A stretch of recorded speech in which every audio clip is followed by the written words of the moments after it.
Hello, this is Dan's show on the tube.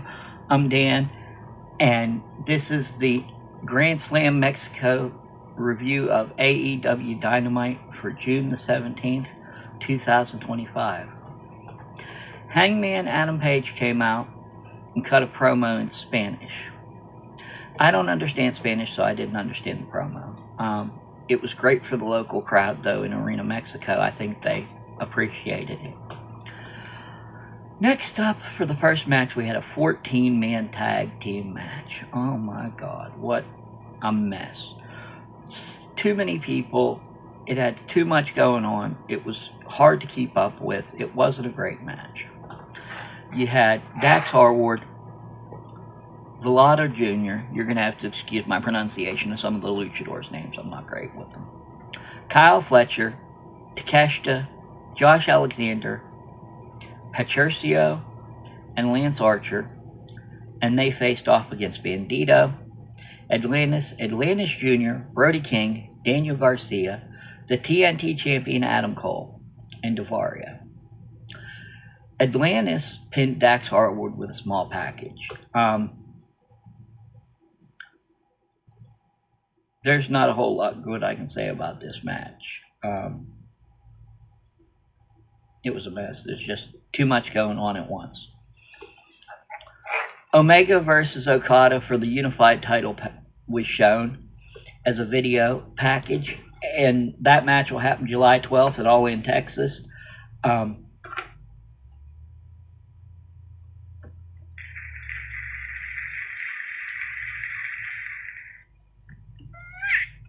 Chef's kiss. Perfect match booking.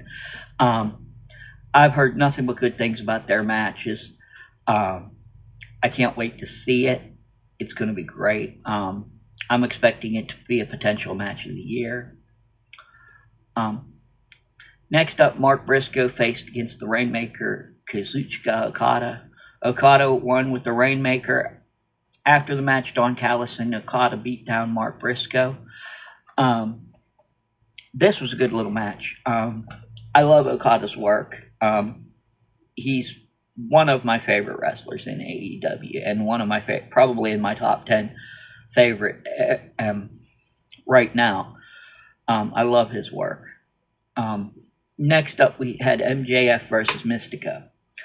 Everybody knows MJF's my favorite heel in AEW. I love his work. Mystico, from what I understand, is Mexico's Cody, or Hulk Hogan, or John Cena, like the guy. Mystico won the match by DQ after MJF blatantly low-blowed him in front of the referee. After the match, MJF and the rest of the Hurt Syndicate jumped Mystico and removed his mask. MJF put the mask on and flipped off the crowd. Then Bandito, Davario, and another luchador came out to stop them. Speedball Mike Bailey and Kevin Knight came from the other side of the ring and missile drop kicked Lashley and Benjamin. Then they double super kicked MJF, and everybody faced off, but MVP kept the Syndicate back. Next up, we had a match that was for 4 million pesos. It was Ricochet versus Hologram versus Leo Rush versus Mascara Dorada.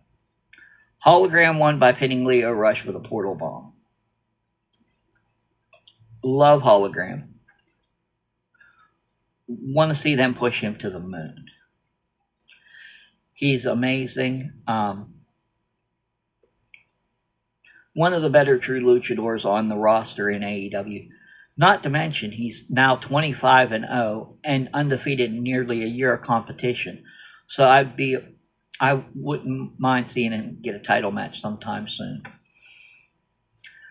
Next up was the CMLL Women's Championship match. It was the CEO, Mercedes Moné, the TBS champion, versus, I'm hoping I pronounce this right, Zeusis. Mercedes won. She countered it looked like it was a body slam or maybe a version of a Spanish fly, but she countered it into a small package. So Mercedes is currently carrying 6 championships.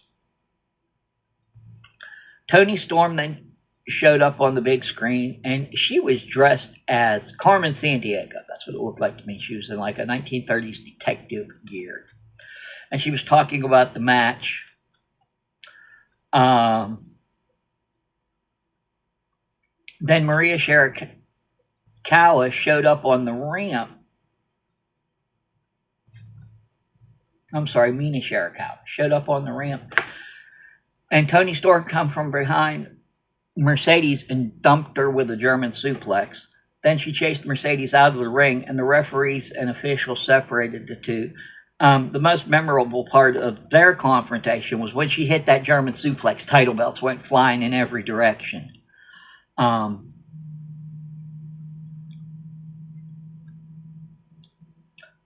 Again, beautiful matchmaking by Tony Khan. I'm more of a Triple H guy as far as bookers than Tony Khan guy, but this was another right booking by Tony Khan.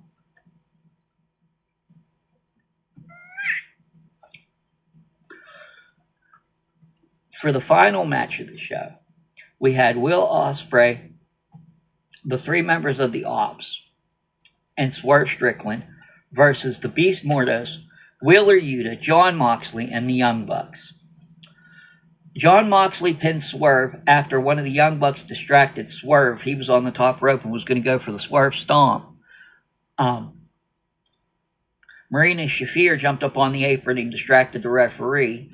While she was distracting the referee, one of the Young Bucks distracted Swerve and ended up costing Swerve the match. After the match, everyone was still fighting, and Hangman Adam Page came out and went after Moxley. They were fighting. Hangman ended up outside of the ring. He went for the buckshot lariat, missed Moxley, and hit one of the Young Bucks. He hit Nick Jackson. And they were kind of arguing with each other after that, and then the faces cleared the ring to end the show. Overall, it was an okay show. The highlight was definitely seeing Mercedes win another belt and seeing Okada win his match. Mercedes is my favorite female wrestler on the AEW roster, and Toni Storm's my second favorite, so actually seeing them have their confrontation was entertaining to me, and I can't wait to see the actual match. That's all we have for now, so like, share, and subscribe to the video. In the comments section below, let me know what you thought of today's last night's AEW show, and let me know who are your favorite male and female AEW superstars. I'm really trying to get the people who watch the video to interact more. So if you could, please make a comment in the comments below who your favorite AEW star is. Also, I'm going to be doing a watch along this weekend. It's either going to be, I think I'm kind of bouncing between the 1992 Royal Rumble or the Iron Man match between Shawn Michaels and Bret Hart. Both of those would be the longest video I've done by far, but I'm considering doing one of those two matches.